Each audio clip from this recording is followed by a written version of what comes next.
dream that one day... Do you also have a dream in filmmaking, just like others? From the classroom to playing lead roles alongside industry professionals. Where are you from? Madagascar. I am the law. The whole setup is rather... Tomorrow, it is an order. Stand down. They choke you. I've been a shock you. Join our strictly practical filmmaking summer camp masterclass 3.0 as you'll be filming directly from set, learning hands-on from industry pros on acting, cinematography, drone piloting, TV and podcast presenting, directing, and many more. Registration ends on the 2nd of August 2025. 50% discount for the first 10 people. Get 2 people to register and get 1 free registration. To register, click the link below or call the numbers 0703 084 0298 or 0802 344 7703. I have a dream that one day... Do you also have a dream in filmmaking, just like others? From the classroom to playing lead roles alongside industry professionals. Where are you from? Madagascar. I am the law. The whole setup is rather... Tomorrow, it is an order. Stand down. They choke you. I've been a shock you. Join our strictly practical filmmaking summer camp masterclass 3.0 as you'll be filming directly from set, learning hands-on from industry pros on acting, cinematography, drone piloting, TV and podcast presenting, directing, and many more. Registration ends on the 2nd of August 2025. 50% discount for the first 10 people. Get 2 people to register and get 1 free registration. To register, click the link below or call the numbers 0703 084 0298 or 0802 344 7703. I have...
Some say Nigeria's 26-year political sojourn, now in its 4th republic, is a story of a navigator exploring a particularly difficult terrain. Can the nation scale the hurdles ahead, or will the headwinds be too much? Join me, Segun Odelade, as I ask the difficult questions, moderate uncensored debates, razor-sharp analysis, and unveil the truth shaping our democracy on the program Politics 004, showing KAFTAN TV, Politics 004, Policy and Politics. Join us.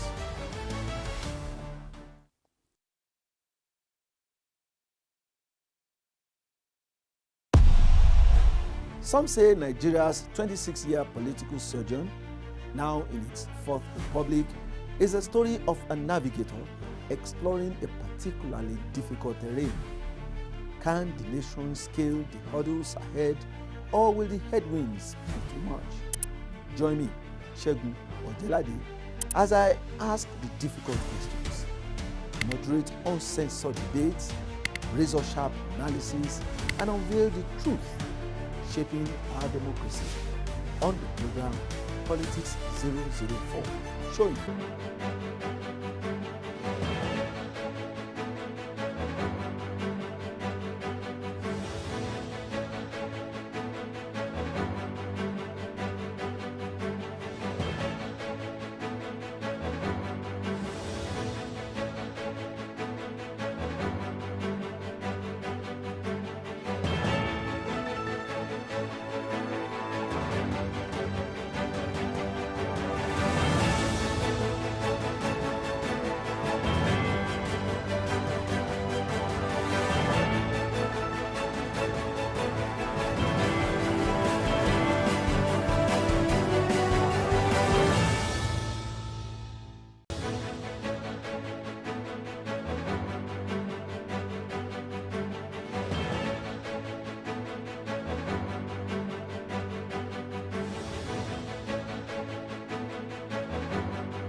Yes, good morning. Thanks for joining us on the press. Yes, it is reaching you live right here from Abuja. My name is ANIRE BINITIE. Thanks for joining us. It is one of those mornings where, you know, everything works perfectly. I tell you, we're having issues, some technical issues. The reason why we're a little bit behind our schedule this morning, but I'm glad to let you know that the show must go on. I have some of my guests in the house already. As we wait for our visuals this morning, let us now go deep into our discussion. Today, we shall be taking a look at State of the Nation, random analysis of the front pages of the papers, which we usually do on the show, Mondays to Fridays. But today, we have 3 points that we actually picked up from the front pages of our papers. Once the visuals are ready, we will go straight to the papers. And of course, you know that we usually start with our weather report.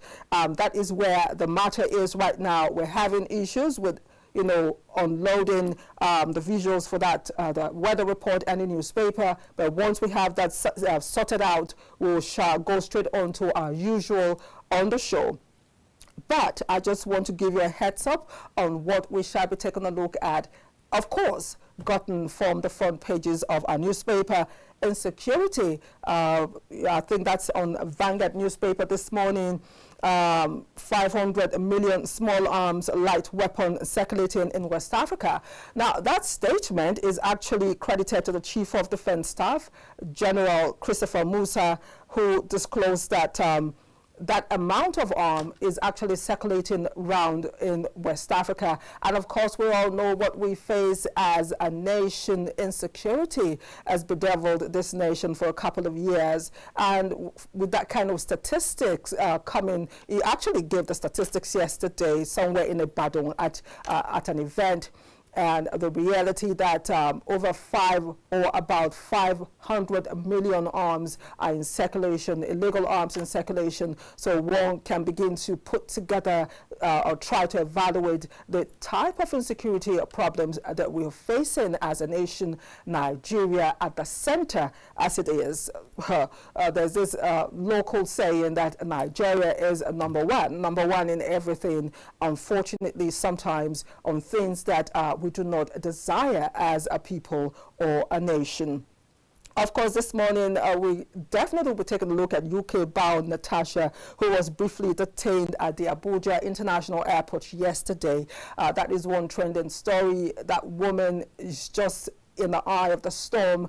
Every day there's a new story unfolding. Of course, if you recall, a few days ago, she was barred from resuming work despite the order by the court.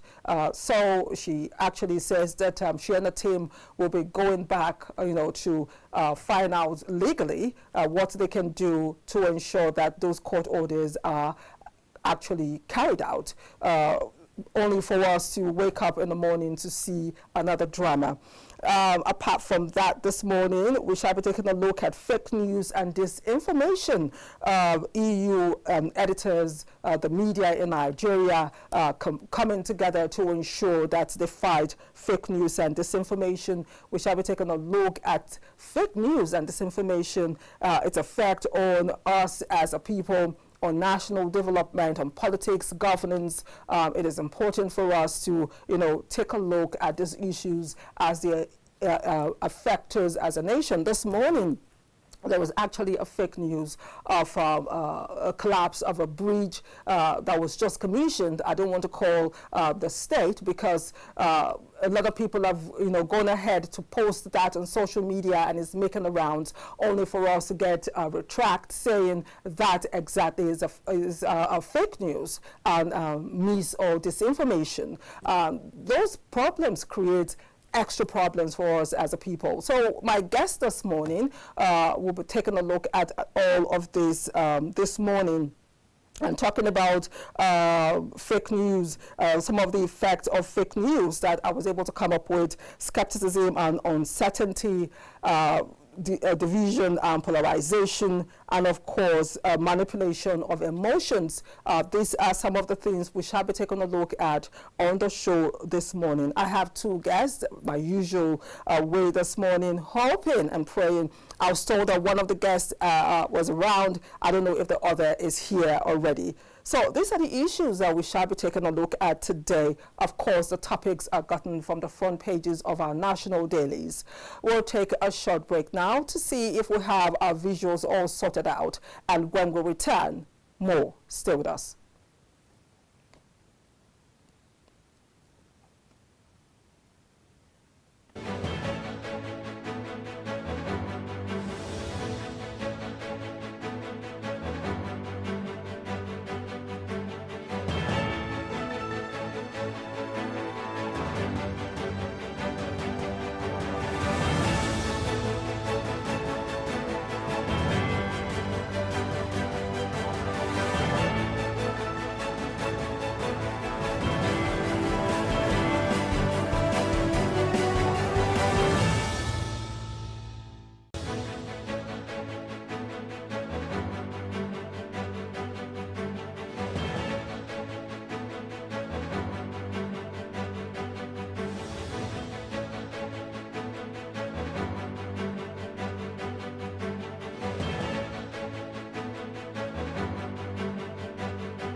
When we say on KAFTAN TV, imagine a beautiful world, we're not just bragging. We know our onions in the world of broadcasting. One of our outlets to express ourselves to the world is our flagship program, Matters Arising. Join veteran broadcaster Ami-Okhani and our crack team live. And they give us a high price, and we just say, Nigeria, we ready? As I said earlier, the lyrics is up, talking about the old new national. On KAFTAN TV, StarTimes channel 480 and 124, as well as NIGCOMSAT frequency 12518, symbol rate 29500. Monday to Friday. At 8 p.m. live. You can join the conversation by calling this phone number 0802 993 8365. It's dramatic and insightful. Don't miss it. Please join us.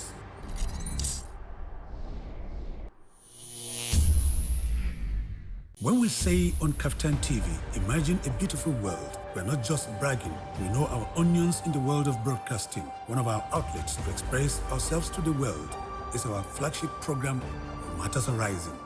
Join veteran broadcaster Ami-Okhani and our crack team live.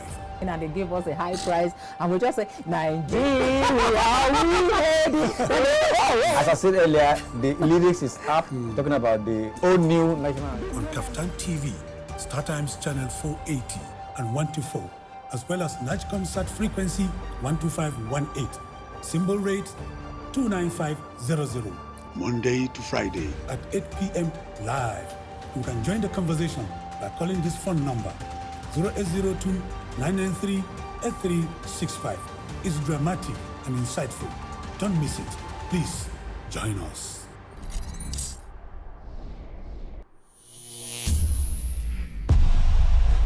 Some say Nigeria's 26-year political sojourn, now in its fourth republic, is a story of a navigator exploring a particularly difficult terrain. Can the nation scale the hurdles ahead, or will the headwinds be too much?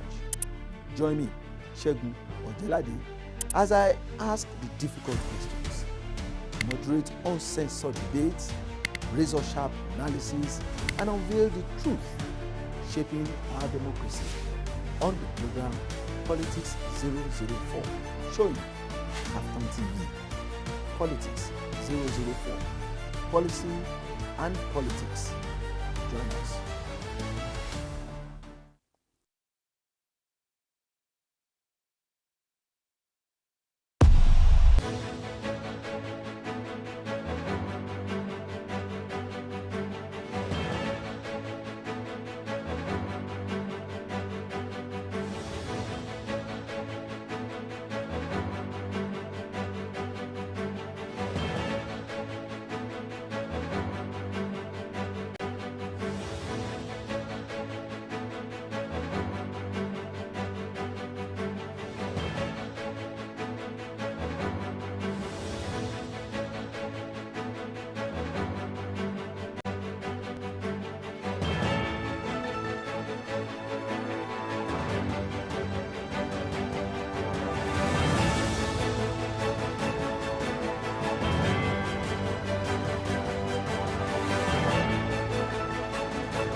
Yes, welcome back. If you're still there, I appreciate you so much. You are the faithful followers of the show, and I'm glad to let you know that we have our visuals sorted out now, and I have two of my guests that I'm expecting on the show this morning. So let's quickly go straight on to the weather report so we can bring in some order and do it just the way it is done right here on the press. So let's start.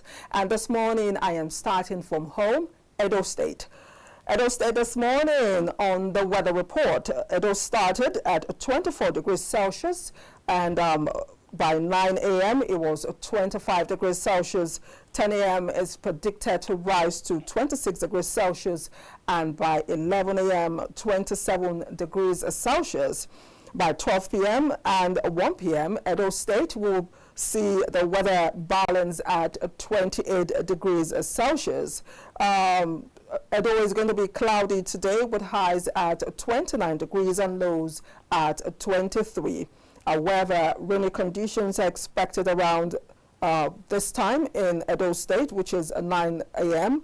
upwards, with wind gusts up to 11 miles per hour. All right, away from Edo State, we have more for you. Let us take a look at Bayelsa. Bayelsa this morning.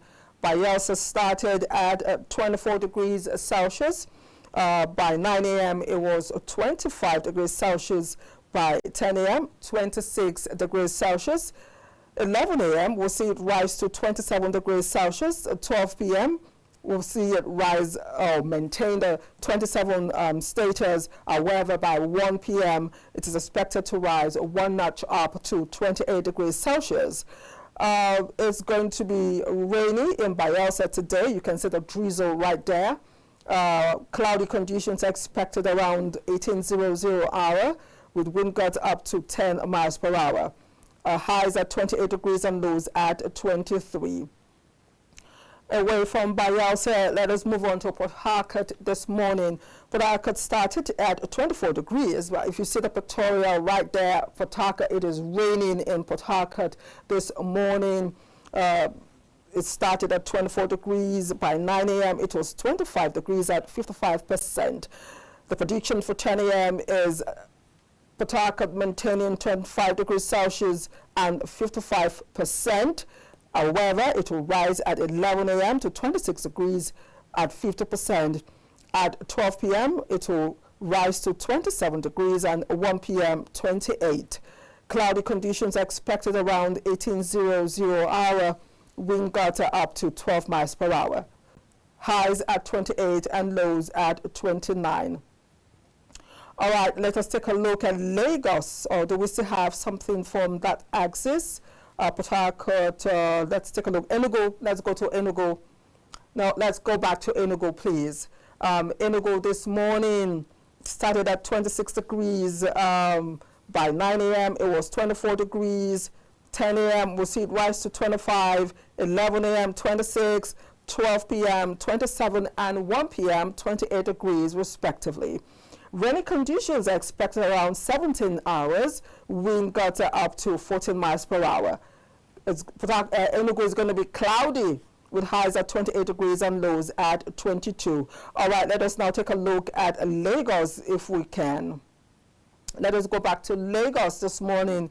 Lagos started at 25 degrees, 25 for 9 a.m. However, we expect it to rise to 26 degrees by 10 a.m. and 27 at 11 a.m.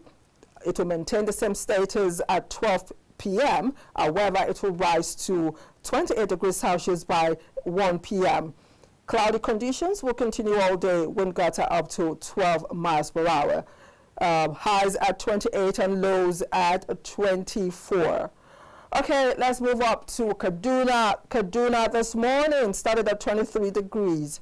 It maintained same at by 9 a.m. this morning. However, by 10 a.m., we expect it to rise to 25 degrees, 11 a.m. 26, 12 p.m. 27, maintaining same at 1 p.m.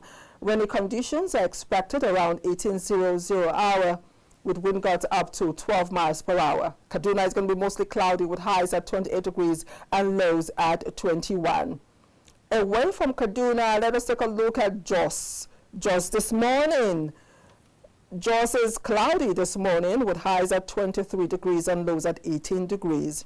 However, rainy conditions are expected around 17:00 hours. Wind gusts are up to 13 miles per hour. All right, away from Jos, let us take a look at Nasarawa. Nasarawa this morning, we have our weather report from Nasarawa. It's going to be cloudy in Nasarawa today with highs at 29 degrees and lows at 23 degrees. Rainy conditions are expected around 18:00 hour with wind gusts up to 12 miles per hour. The highlights for 12 p.m. In Nasarawa is going to be 28 degrees, while moving upwards to 1 p.m. we're expecting it to rise to 29 degrees. All right, we have more.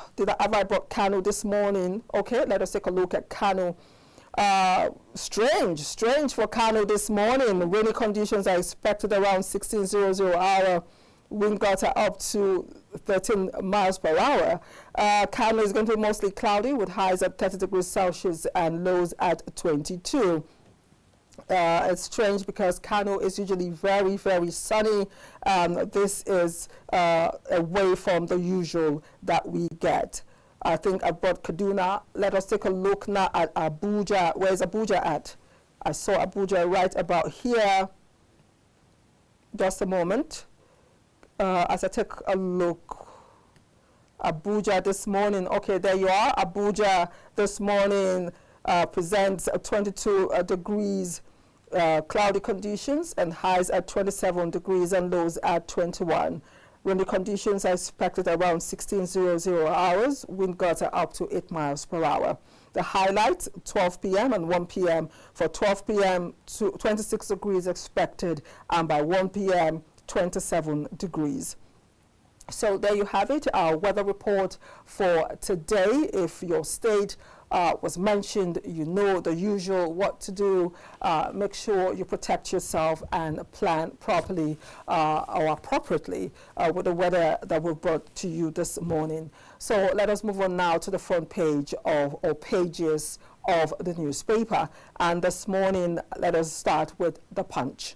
The Punch newspaper this morning says, post-NEC meetings, APC, PDP set stage for epic 2027 face-off. We have two riders. New APC chair, Yuwat Da, vows Tinubu's return. Makinde Bala lead PDP governors in 2027 power takeover plot. All right, that's the way The Punch starts with its headline this morning, straight on to politics. Okay, above the mast, state slashing power tariff must pay subsidy, says NEC. 14 villagers, policeman killed in Plateau attacks, as we'll talk about insecurity today on the show. Natasha to serve our suspension as Senate enters recess. You have more of that read on page 7 of the Punch newspaper. And just beside the mast, Nigeria harbors over 200 million illegal arms, says CDS. All right, these are some of the issues we shall be taking a look at this morning. Away from that, APC power chess, you will die. I hope I pronounced that properly. Peak Brighton's Shatima. Northeast 2027 chances. Fake customs officer arraigned after scamming victims 34 million naira. Makinde unveils a new Oyo tourist hub master plan. Okay, away from The Punch this morning, let us move on to The Guardian newspaper. The Guardian newspaper this morning, how unchecked dietary supplements turn toxic, lure many to early grave. That's on health this morning. The Guardian is main focus this morning, a screaming headline is on health. Away from that story, that's 1.1 trillion naira subsidy on my eyes this morning. Dollarized operations threaten energy transition. Let me take that again. Death, 1.1 trillion naira subsidy, dollarized operations threaten energy transition. These are some of the issues we shall be taking a look at this morning. 2027, Tinubu rallies governors to performance, lures north with slots. ADC, CUPP kick as Tinubu labels opposition's coalition of confusion. We are not against coalition to unseat Tinubu in 2027. Makinde unveils Oyo's tourism blueprint at summit. Killings, Fulani avenging injustice in Plateau, says Headers Group. Well, I don't know about that. All we pray for is peace in the nation. Away from the Guardian, let us take a peek at the Nigerian Tribune. The Nigerian Tribune this morning, APC chairman Iwada's emergence alters zoning structure. 2 NEC officers affected. I need your cooperation to fix the party. That's why minister pleads with stakeholders. Away from that, ADC to Tinubu, diplomacy not a side hustle. Insist absence of Nigerian ambassadors in key global capital embarrassing. 10th Memorial Symposium for Oni's Shijuwade holds today in Lagos. Oni Shijuwade holds today in Lagos, okay? Oshun, Nasarawa SSG, 55 others make new SAN list. Oshun AG, Nasarawa SSG, 55 others make new SAN list. I actually heard that a 34-year-old actually made the SAN list.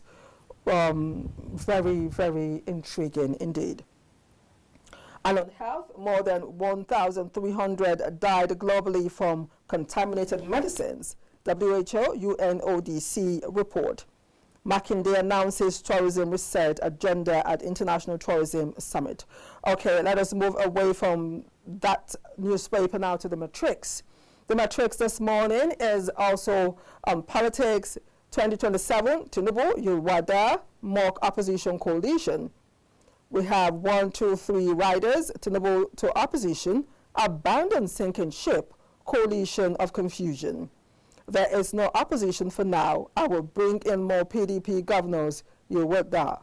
Nigerians are still complaining at grassroots, you must wet grass more, Tinubu urges governors. All right, court affirms FIR's authority to collect VAT on boat rides, food deliveries. Okay, court awards 10 million naira against police over NSAS protest harassment. Okay, let us move on now to the blueprint. The blueprint this morning, 2 years after North Central gets justice, Iwada emerges APC national chair. Nigerians are suffering, wet the grass, Tinubu tells governors. Ignore Hassan Katsina's principle at your peril, Guadabe tells the North. All right, let us move on now to the Daily Times. Professor Yulwada emerges new APC chairman, pledges unity party rebuild. More cholera outbreak claims 13 lives in Niger as infections spread. Coalition against APC desperate attempt lacks ideology, Speaker Abbas. Okay, let us move on now, away from the Daily Times. I think that's all we have time for. Okay, we have just one more paper, or two, Daily Trust. Let us take a look at Daily Trust. Daily Trust, Tinubu marginalizer North and resources allocation, says Kwankwanso. Tinubu marginalizer North and resources allocation, Kwankwanso. While PDP moved convention from Kano to Oyo. Dismissed soldier sentenced to death by hanging for robbery. Okay, let us take a look now at the Friday, the Leadership Friday. Leadership Friday. Leadership Friday has information on how Yulwada emerged as APC chairman. Above the mass tariff, NEC rules against Enugu. And yes, the story that I mentioned, 34-year-old Oyewale Umar Obayong, 54 others get SAN rank. All right, that's all we can take on our paper and our weather report this morning. I have one of my guests, like I told you. We'll take a short break, and when we return, the conversation. Stay with us.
For a glorious moment on television. It's the Heavenly Life with Pastor Sam Praise Itomo, live on KAFTAN Television, StarTimes channel, 480 DTAH, 124 DTT, and NIGCOMSAT, frequency 12518, free to air. Every Sunday, 6 to 6:45 p.m. with live calls on the program. You are in for an unforgettable encounter on television. The Heavenly Life with Pastor Sam Praise Itomo. Expect the special touch of God in your life. You can call into the program on 0901 133 5329 or WhatsApp.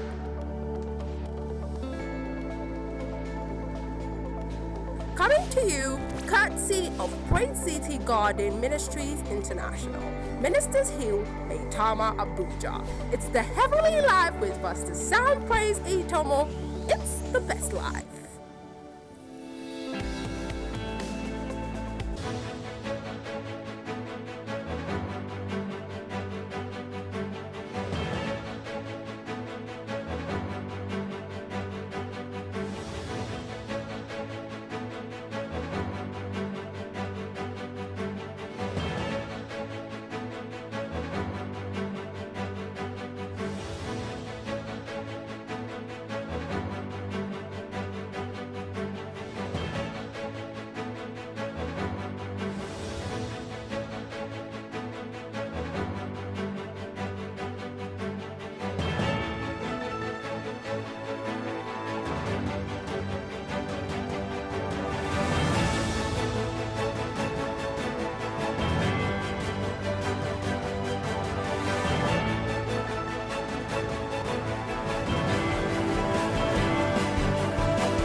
In the beginning, God created a beautiful world.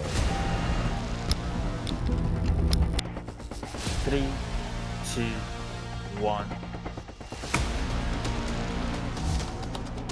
Action.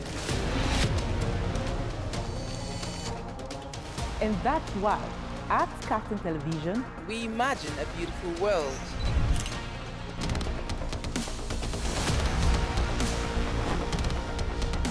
We are not just bragging. We blaze the trail in broadcasting. And it is about you. At KAFTAN TV, broadcasting is not just about information, education, and entertainment. It's an aggregation of all you need to know in Nigeria and around the world to create signal. At KAFTAN Television, we have all it takes to be on top in broadcasting. Our mission is simple: to project Africa in a truthful yet positive manner. Wait, we're coming to you in style. Here we are, starting from September. Look at what the facts are. And as you say on KAFTAN TV, imagine a beautiful world.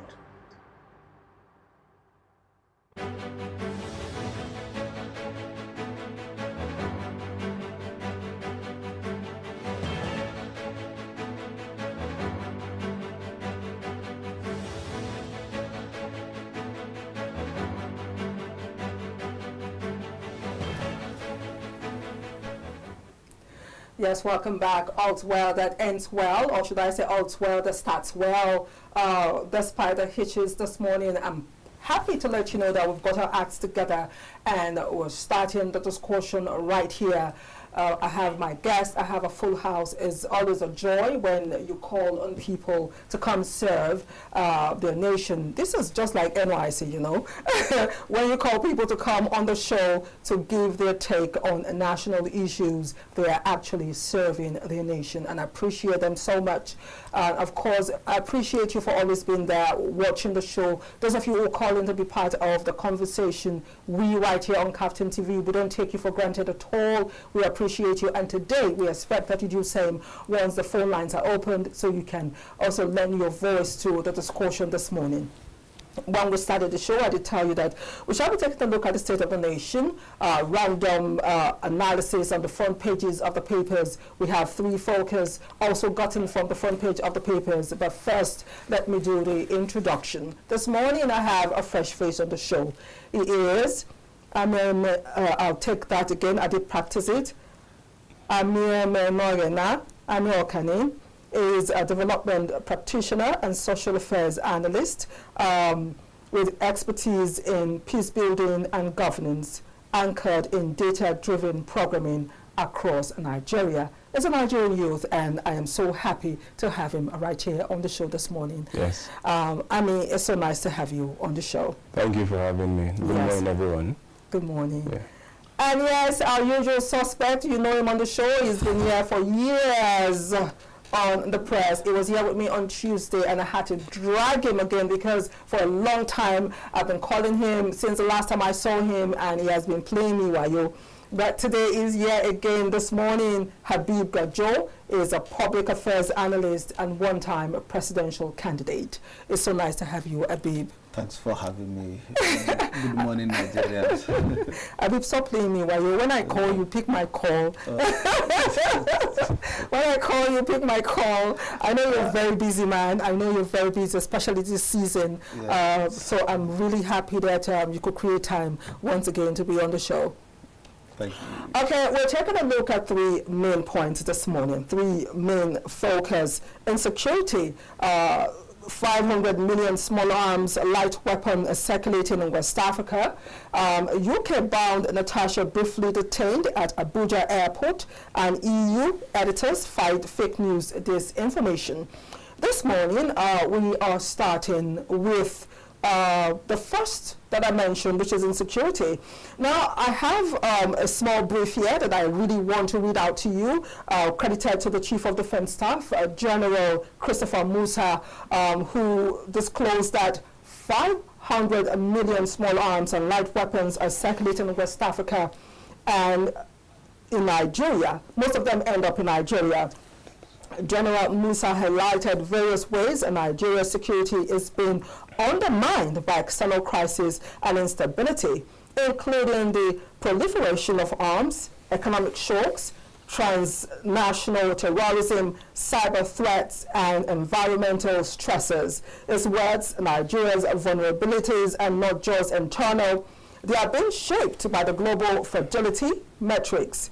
And he says that we must respond with resilience, innovation, and collective will to nations. And he expressed worry over the rising influence of disinformation and online radicalization, noting that digital platforms like Facebook and WhatsApp are now being weaponized to spread ethnic hatred and to undermine public trust.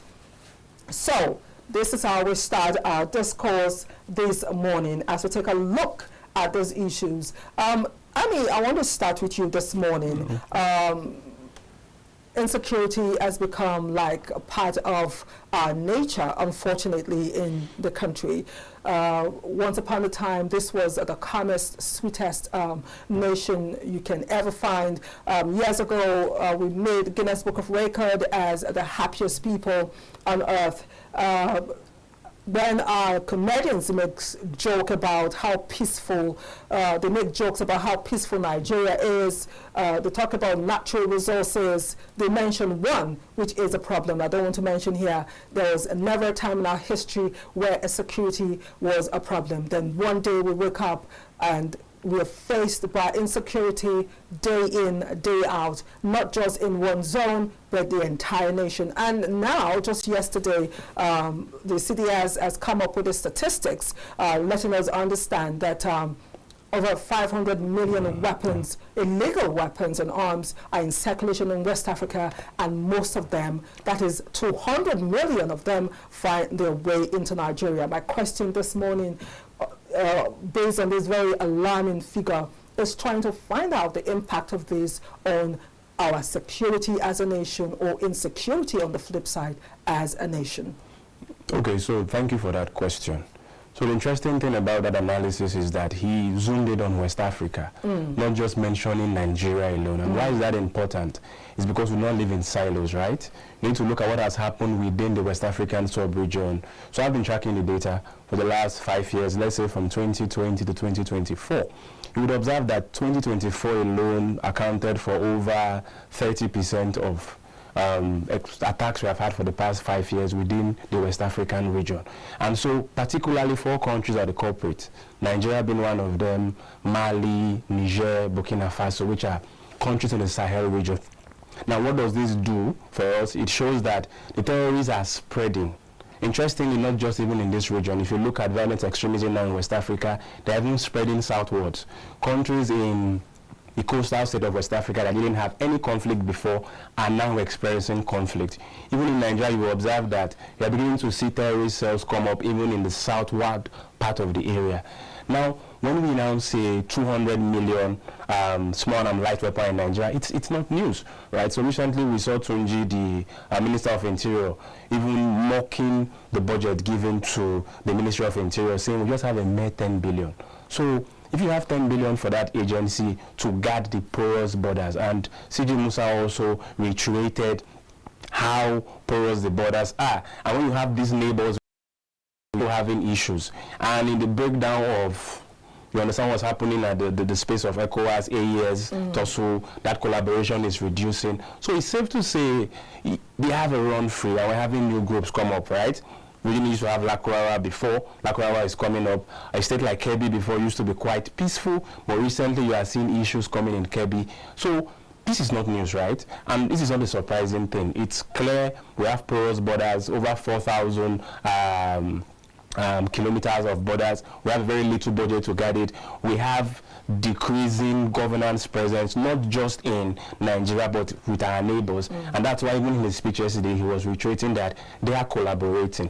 So what this means is that it's easy for terrorists to evade capture from one state to another state if there is no collaboration. So I want to see this more not just from the Nigerian angle, but more from the ECOWAS regional network angle, and how you have to understand that decreasing democratic systems in other West African countries can also impede collaboration, because it was easier for collaboration when we had ECOWAS. But when you have these guys now that are the major issues, the hot spots for violent extremism are now in the AES. All this also affects that fragility, makes it easier for terrorists to move, and it's a spreading issue. So 2025 may even be worse than 2024 when you look at the numbers we're already seeing already. So Habib, you listen to what Ami just said now.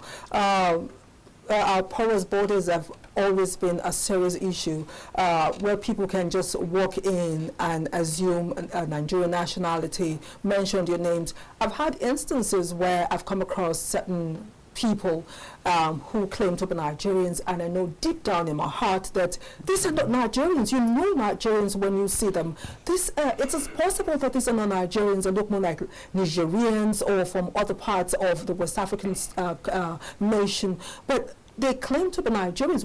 We've had allegations and counter allegations of having non-Nigerians in governance, ruling us as a people, holding key positions in government, and you see people investigate and scream blue murder that these people are not Nigerians, but somehow they found themselves here. They are rooted in our system, and they're holding key positions, which is so scary.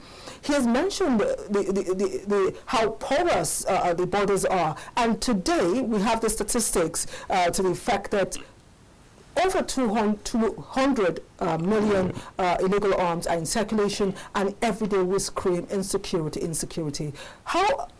What's the impact, beyond what Emmanuel has said or Amy has said, do you think this has on insecurity right now, what we're facing as a people in the nation?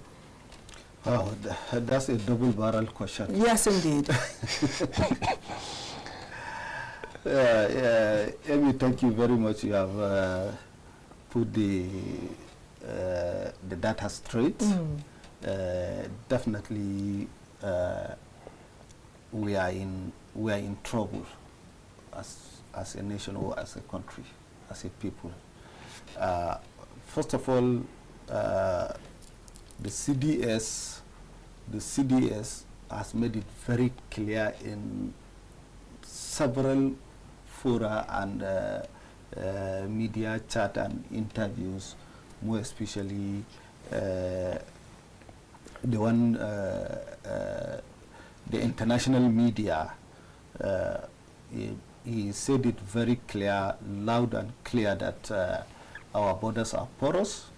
The military are overwhelmed, overstretched, and lack of funding.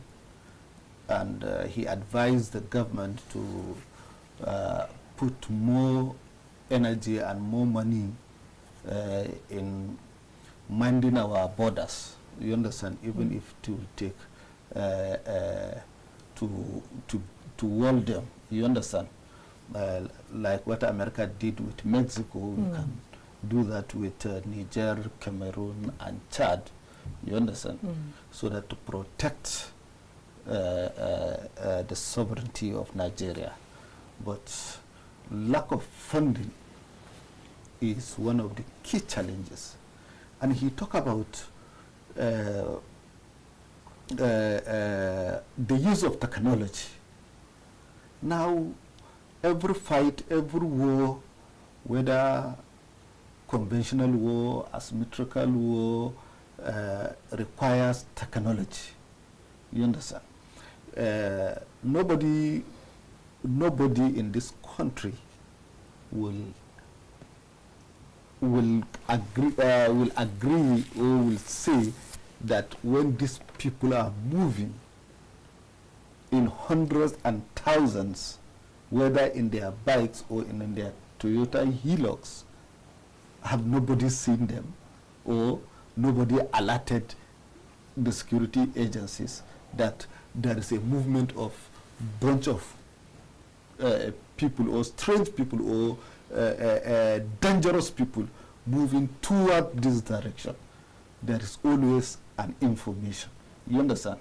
But because of lack of technology and manpower by the military, like the CDS expressed, is one of the most disturbing. The 200 light and weapons, illegal weapons, illegal weapons. This has been said over and over time. You understand? And the government refused to act. You understand? The security agencies have been saying this. You understand? Now, there was even a time when the National Security Advisor said most of these criminals are using Nigerian weapons. You understand? So definitely they are either looted or they are compromised, and so on and so forth.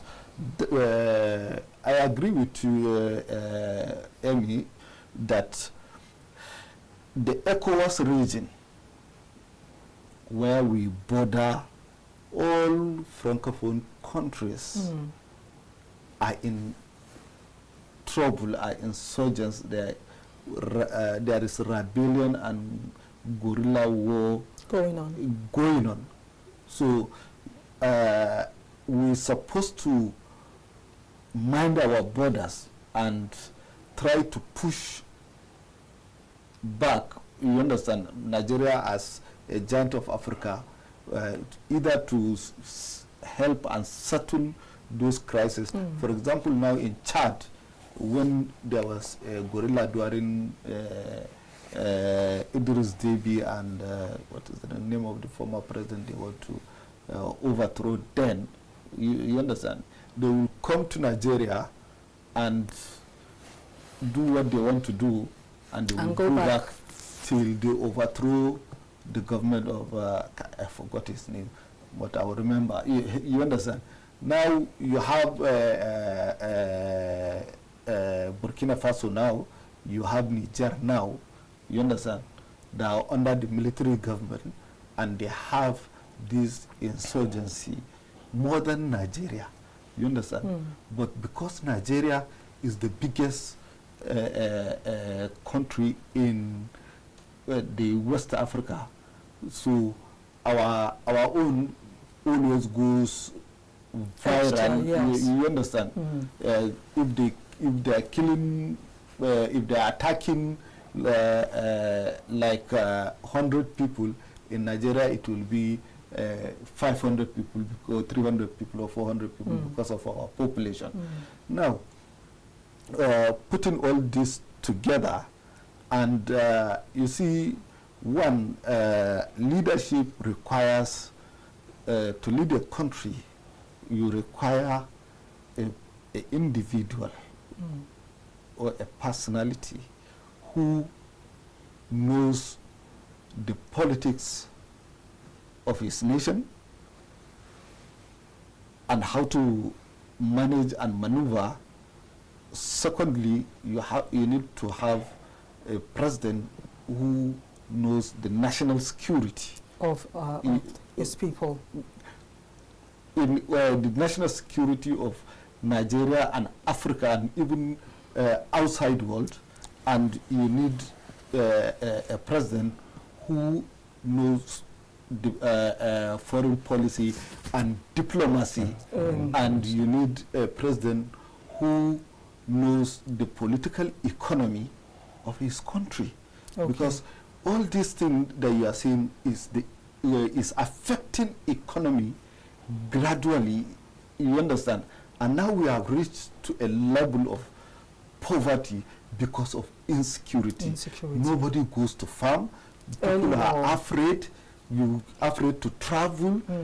Even our youth service corps members now are afraid to go and serve in another places. Let me bring Ima. It's a dangerous situation indeed. Let me bring Ima back. So something needs to be done. I'm taking from what you said. You talked about the need for us to use technology to curb insecurity in the nation. And you just mentioned the scary realization that Nigerian youth are actually scared to report for National Youth Service. A lot of them refuse to go. Some will go back and tell you they don't want to go to this certain states because of insecurity. So I'm asking, how do you think technology can help us, in making sure that we're able to track, like the analysis it gave, that it's a paradox to say, or an irony to say, people do not see the crowd on motorbikes moving into Nigeria, suspicious characters. Definitely we know those who are good and those who are not. When we know, when you see 100 people on motorbikes looking scruffy and dirty, there's no way that you will not identify them as troublemakers. Now, what's the place of technology in making sure that information is gotten, and of course, applying same to fighting insecurity in the nation? Okay, so the issue is this, right? We don't have a scarcity of early warning in Nigeria.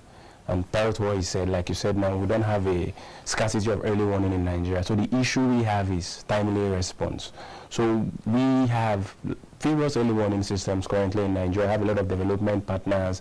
We have the guys in the CSO, we have the government having various early warning systems.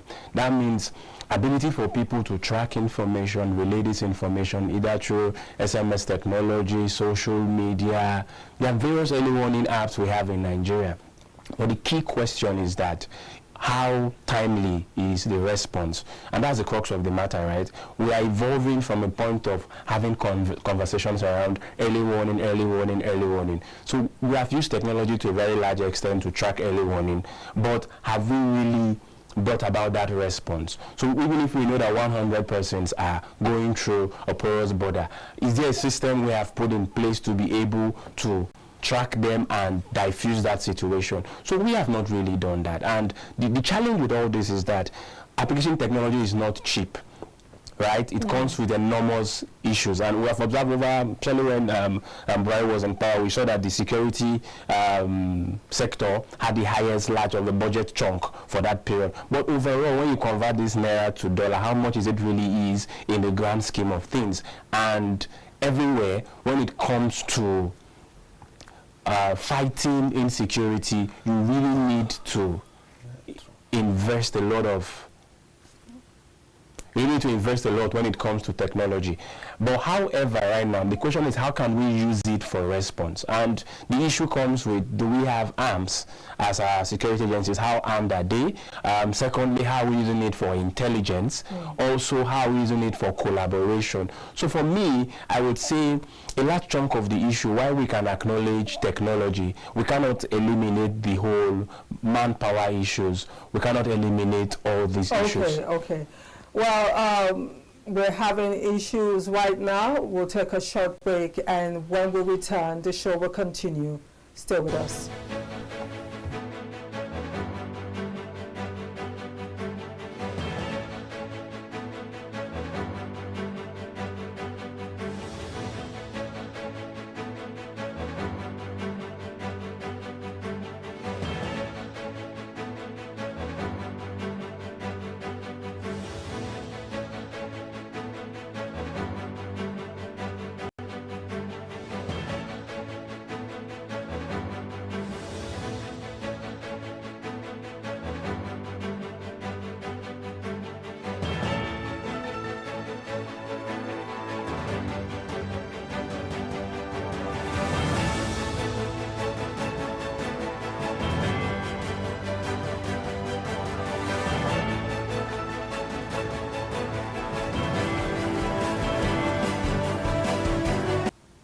Welcome back. We're happy to be back.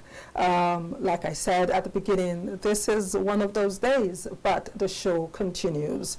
We apologize most sincerely for that break. It was occasioned by some technical issues which we've been experiencing since the start of the show.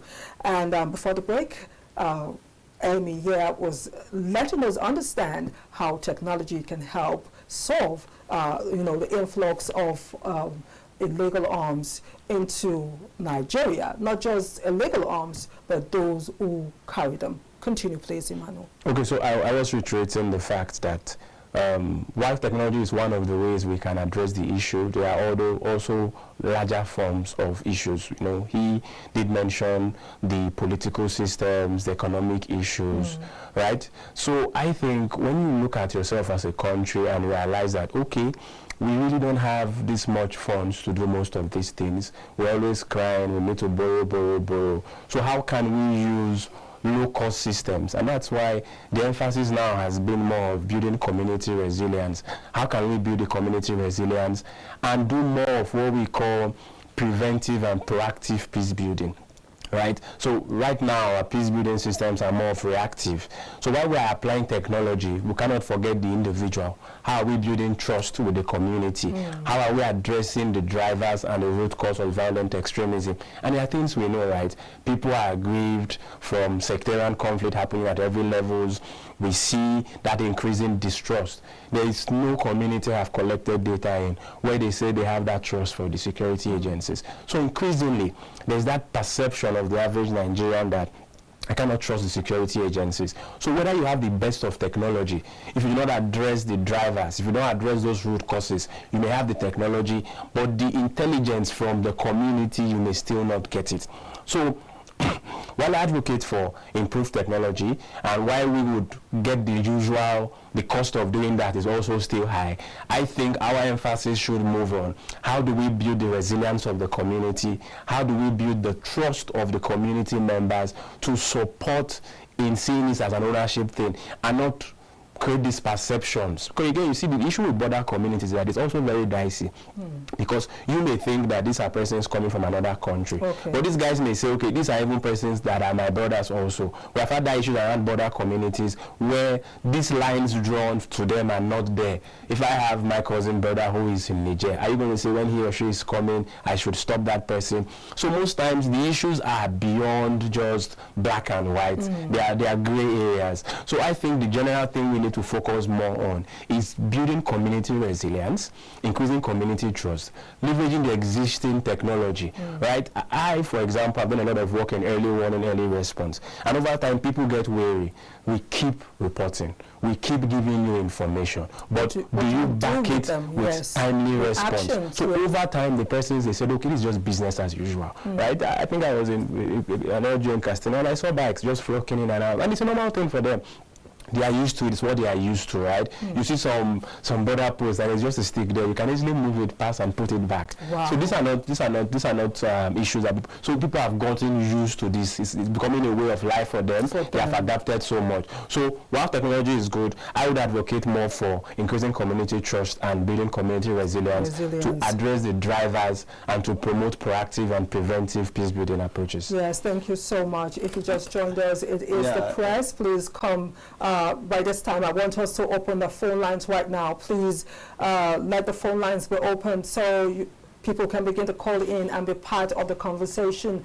We have 2 more to go. Apart from insecurity, we have 2 more to go. But please let the phone lines be placed right now so that people can call in and be part of the conversation. Habib, you have something you want to add? Yes, I want to collaborate. He reminded me of a state in northern Nigeria, Jigawa State. Okay.